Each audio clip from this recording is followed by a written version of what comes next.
Opa, tudo bom? Aqui é o Augusto. Seja muito bem-vindo a este tutorial onde eu vou ensinar para você como fazer materiais realistas dentro do Blender, ok? Então, se você gosta desse tipo de conteúdo falando sobre fotorrealismo, modelagem, utilizando o Blender no caso, né? Não se esqueça aí de se inscrever no canal, dar o like se você gosta desse tipo de vídeo e ativar o sininho das notificações para que toda vez que esse tipo de vídeo para que toda vez que eu postar esse tipo de vídeo, ele apareça na sua box, ok? Assim você sempre vai receber os vídeos que eu fizer e vai estar sempre ligado nos tutoriais que estiverem sendo feitos aqui, ok? Então, sem mais delongas, direto ao vídeo. Pessoal, é o seguinte, para demonstrar aqui materiais realistas, eu vou utilizar três exemplos. Um exemplo é uma bolinha de plástico, por assim dizer. O outro exemplo vai ser uma bolinha de metal e o outro uma bolinha de madeira, tá? Eu vou mudar aqui de camada, eu vou colocar aqui nessa camada de cá. Clicando aqui, você tem o controle de camadas do Blender, né? E nesse caso aqui, eu vou modificar, né? Porque na primeira camada eu coloquei as bolinhas com os materiais, como você pode ver aqui no nosso render em tempo real. E nessa segunda aqui, eu coloquei aqui as nossas bolinhas brancas, né, para que possamos trabalhar sem dificuldade. Vamos começar pela primeira bolinha. Na primeira bolinha, eu vou criar aqui um novo material, vou chamar ele de plástico. Ok. Eu vou apertar a tecla A e dar um del do teclado numérico aqui, algumas vezes, que é porque assim, por exemplo, vamos supor que meu Node está perdido. Aperta a tecla A e seleciono, e aperta del do teclado numérico, que ele foca exatamente nos meus nodes, ok? Isso é uma forma que eu encontrei de você localizar os nodes mais rápidos. Às vezes eles estão fora da tela, aí você não está vendo eles, aí eu simplesmente dou um ADEL duas vezes para localizá-lo. Ok, agora eu vou deletar esse diffuse, ele vai ficar totalmente preto, porque ele não tem mais, né, como ter material. Vou aqui apertar Shift A para adicionar um novo objeto, um novo node, que você pode também vir aqui ó, em Adds, tá? Mas eu prefiro apertar Shift A porque, sei lá, para mim é mais rápido. Vou vir aqui em Shader e colocar aqui o shader que é responsável por basicamente todo o material fotorrealista do Blender, tá? Que é o Principal Shader. Com o Principal Shader BSDF selecionado, você pega aqui essa saidinha verde e coloca aqui em superfície, que agora você vai ter um material da bolinha. Como você pode perceber, vou ter um Region Render aqui com Shift B, você pode perceber que tipo, ele está levemente diferente do outro, né? Porque o outro está sem material e ele com material tem uns reflexos um pouco mais interessantes, né? Isso porque ele tem todos os aspectos de um material fotorrealista. São esses aspectos o quê? Ele tem aqui, se ele é metálico ou não. Se eu ligar ele metálico aqui, ele vira um metal, né? Colocar o metálico em 1, ele vira um metal. Se eu colocar em 0, ele vira um não metal, ou seja, um material dielétrico, que a gente chama. Tem o specular, que controla a quantidade de reflexo, né? E a roughness, que controla a quantidade de, por assim dizer, de rugosidade, né? De embaçamento, por assim dizer. Vamos chamar ele de embaçamento, é mais prático. Por que embaçamento? Porque zero roughness, ele fica totalmente reflexivo.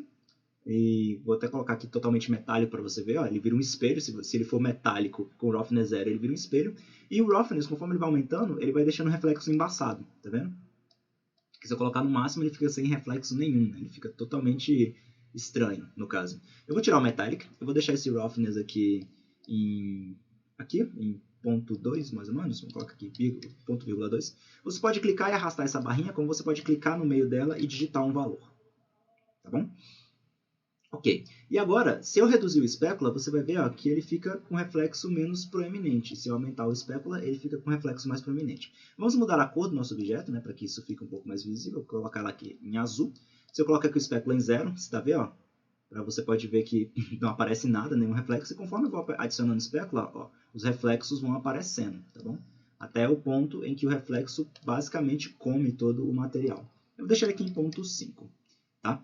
Um material dielétrico ele tem uma propriedade muito interessante que é chamada de IOR, que ela já vem aplicada aqui. O IOR é meio que é como se fosse a quantidade por onde que o reflexo passa, né, digamos assim.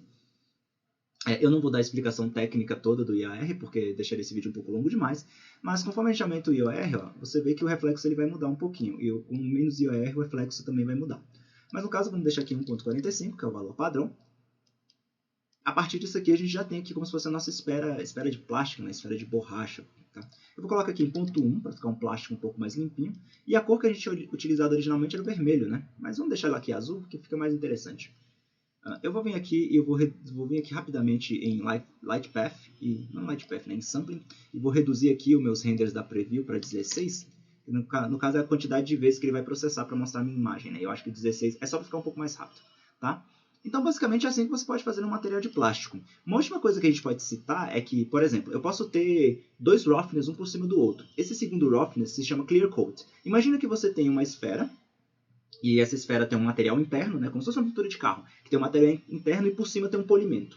Esse polimento seria o clear coat. Então, para você fazer pintura de carro, é muito interessante você utilizar esse clear coat. Deixa eu mostrar para você aqui. Eu vou aumentar o nosso roughness, vou colocar aqui nosso roughness em 0.5. Ele vai ficar a nossa esfera vai ficar totalmente rough. Vou dar aqui um region render só na esfera. Eu vou descer aqui e vou vir aqui nesse clear coat. Quando eu ativar o clear coat, ligando aqui em 1, nada vai acontecer. Mas você vai perceber que, no caso, você vai perceber que sem ele, ó, não tem nenhum reflexo a mais, né? O nosso roughness aqui, vou até aumentar um pouco mais para que fique mais claro. Mas com ele ligado, ele começa a refletir como se tivesse uma outra superfície, sabe? Então você consegue ter dois roughness um por cima do outro nessa opção aqui. Essa opção é muito interessante para você fazer pintura de carro, tá vendo? Ó? Que quando eu ligo aqui, ela tem dois reflexos, fica realmente parecendo uma pintura de carro. Ó. Sem clear coat, fica meio assim, né? Vou até reduzir o roughness aqui um pouco para você ver, ó. Aqui tem o roughness e tal. Com clear coat ele fica assim. Então ele cria uma segunda camada de reflexão, ok? No caso eu vou reduzir isso aqui para 0. Eu vou manter aqui o nosso plástico, né? O specular vai ficar em 0.5, o roughness vai ficar em 0.2. E eu vou deixar sem clear coat, tá bom? Então, ok. Aqui seria como se fosse a nossa esferinha de borracha, ok? Nesse do meio aqui, vamos fazer uma esfera de metal, só para que você entenda o exemplo. Vou vir aqui em material, clicar aqui em new. Vou chamar isso aqui de metal. O nome ele já atualiza automaticamente. E aquele mesmo esquema. Aperto a tecla Del, do teclado numérico, no caso, para localizar os meus nodes. Beleza? Ok, aqui eu vou remover o Diffuse, vou dar um Shift A e colocar aqui de novo o Principal Shader, que é o shader que a gente usa para fazer materiais realistas, que ele já tem todas as opções aqui à disposição. Vou colocar o Metallic no máximo, e aqui eu vou fazer aqui eu posso fazer o que eu quiser, né? Eu posso reduzir o roughness para ter uma bolinha cromada, né? Posso colocar esse roughness aqui em 0.05 para ter uma bolinha cromada. Como eu posso aumentar o meu roughness, colocar ele lá em cima e dar uma corzinha aqui mais escura, né? Para ele ficar com uma cara mais de aço, né? Uma cara mais de metal forte, de ferro, não sei. Então, no caso é assim que você faz basicamente um material de metal, tá? Esse é o básico sobre materiais de metal, beleza? Vamos passar então para a nossa próxima bolinha agora, que é a bolinha de madeira. E nessa bolinha de madeira é bom que eu vou explicar para você um pouco sobre mapeamento. Então, sem enrolar, o que eu vou fazer aqui é o seguinte, vou clicar em um novo material, vou chamar ele de madeira, beleza? Vou fazer o que a gente já está fazendo, que é remover o Diffuse e adicionar um Principal Shader. Não é o Hair, tá? O Hair é para cabelo, é o Principal Shader. Então, beleza, adicionei um Principal Shader. E agora, com o material que eu vou estar utilizando para essa cena, é esse material bem aqui, ó. É a madeira, cadê ela aqui? Cadê minha madeirinha? Essa aqui, ó, madeira 27. Eu vou estar utilizando essa madeira 27 e esses mapeamentos. Você pode estar baixando isso aí na descrição do vídeo, tá? Tem um link aí para você baixar esses materiais aí na descrição. Mas tudo que eu vou fazer é, com a minha janela aqui do lado, para eu não ficar tendo que caçar ela, né? Eu posso simplesmente pegar ela e arrastar aqui. Caso eu não queira arrastar e eu queira saber o que aconteceu aqui, eu posso vir aqui em apertar Shift A para adicionar uma textura, né? Eu clico aqui em textura e adiciono aqui uma Image Texture. No caso está aqui, adicionar uma Image Texture. Ela vai vir vazia, eu clico aqui em Open, localizo a minha textura, que no caso ela está aqui nas minhas imagens, aqui na minha textura Super Pack, e aqui em madeiras, aqui.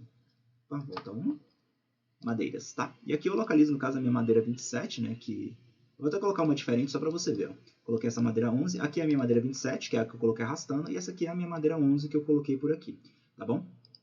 Eu vou deletar essa madeira 11, eu quero só a 27. E uma coisa muito importante de citar é que eu vou até fazer aqui para você ver. Se a minha bolinha, quando você adiciona a sua bolinha, ela não vai estar automaticamente, não vai aparecer automaticamente o material, né? Aqui para mim já está aparecendo porque eu já fiz isso.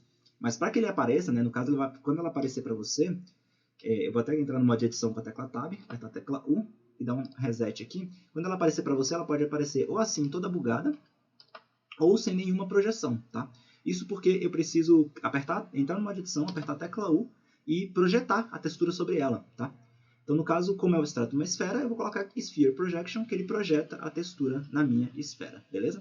Eu vou mudar aqui a meu modo de visualização, que está em Solid, eu vou mudar para material. Assim eu vou ver os materiais que eu estou trabalhando. Então, tem aqui a minha preview, né? É uma preview bem simplesinha, mas ela já ajuda. E aqui eu tenho meu material aplicado. Só que como você pode ver, ele não está realista. Ele não está legal, né? Porque, tipo, se eu reduzir o roughness, fica parecendo que, sei lá, que tem uma cera bem grossa sobre o chão, né? Se eu deixar o roughness muito baixo, parece que tem uma película plástica sobre ela. Então, para a gente deixar o nosso material mais realista, aqui a gente vai precisar dos mapeamentos, ok?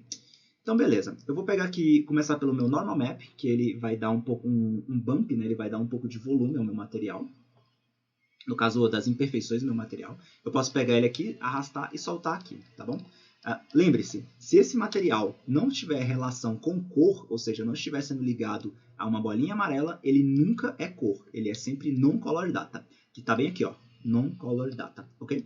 Vou conectar ele aqui no normal e ele vai dar esse problema, ele vai ficar esquisito. Isso porque eu preciso converter essa cor para esse normal. Para converter essa cor para normal map, eu simplesmente venho aqui em vector, normal map e coloco ele aqui. E assim ele converterá para mim. Agora você já pode ver que eu tenho aqui todos os detalhes da madeira, né? Sendo projetados em cima do meu material. E tudo isso sem estragar minha geometria, né? Minha bolinha continua sendo uma bolinha lisinha. Vamos voltar aqui para o modo material. E com isso, agora a gente pode vir aqui ó, nesse node de normal map e ir reduzindo a força desse efeito até um nível que a gente ache razoável, né? Por exemplo, eu vou colocar aqui em ponto 1, que é para não ficar tão protuberante, né? Para ficar só o... Vou botar vírgula 15, que é para ficar só um pouquinho protuberante. E agora eu vou aumentar o meu roughness, tá? Só que, para colocar o meu roughness, eu não vou colocar simplesmente mexendo ali na barrinha. Para adicionar o roughness, o que eu vou colocar é uma imagem que vai fazer a leitura do roughness para mim. No caso, eu não tenho um mapeamento de roughness, mas o mapeamento que eu gosto de utilizar é qualquer mapeamento que tenha uns tons de cinza bem suaves, como esse aqui, por exemplo, esse Ambient Occlusion. No caso, ele seria para Ambient Occlusion, né? Mas eu vou utilizar ele para o roughness porque ele está com os níveis bem legais. Primeira coisa, não é cor, então a gente muda aqui para non-color data, beleza? Agora eu vou conectar ele aqui ó, em roughness, tá? Que ele vai começar a ser utilizado como mapeamento, que vai me dizer onde né, que esse mapeamento está aplicado, tá bom? Se eu conectar ele aqui ó, na minha surface, você consegue ver aqui como que ele está aparecendo, tá bom? Então o que eu vou fazer aqui eu vou vir aqui em Converter, vou clicar aqui, vou adicionar uma Color Ramp, eu vou colocar ela aqui no meio dessa linha aqui que eu criei, vou deixar ela aqui mais perto, e aqui eu posso mudar o contraste dela, tá vendo? Eu vou até mudar o contraste dela aqui, ó. Eu posso mudar o contraste dela para ela aparecer um pouco mais, mas no caso eu quero que ela fique um pouco mais escura, no caso. Porque os pontos escuros, né, que vão ir aproximando aqui, eu dou mais contraste. E aqui o que vai acontecer é o seguinte, os pontos escuros, eles serão mais rough. Na verdade, os pontos mais claros serão mais rough, né, porque a gente está lidando com roughness. E o ponto mais escuro, por mais estranho que pareça, será o ponto mais brilhoso. Isso porque o valor que nós estamos mexendo se chama roughness, não glossy, tá? Então a gente tem que pensar meio que ao contrário, por assim dizer. Então todo local escuro né, na nossa imagem ele vai ser um pouco mais brilhoso e todo local claro ele vai ser um pouco mais rough, tá bom? Então para ele ter um pouco mais de brilho aqui, ó, eu vou deixar ele aqui mais ou menos nesse valor. Vou segurar Ctrl e apertar o botão esquerdo do mouse para criar essa faquinha, aí eu arrasto e corto a minha linha. Agora eu posso colocar aqui a minha saída de color aqui no meu roughness, que quando ele estiver aqui, ó, eu posso conectar isso aqui agora. E agora eu tenho o meu chãozinho aqui com o roughness mapeado, beleza? Então, pessoal, é assim que você faz um material. Esse é o básico sobre materiais realistas no Blender, tá bom? Se você quiser saber mais sobre materiais, sobre modelagem e sobre como fazer modelagem de maquete eletrônica, né, modelagem arquitetônica no Blender, você pode estar acessando aí na descrição o link para o meu curso de maquete eletrônica, que é o curso Blender para maquete eletrônica, né? Eu sei, me repeti bastante.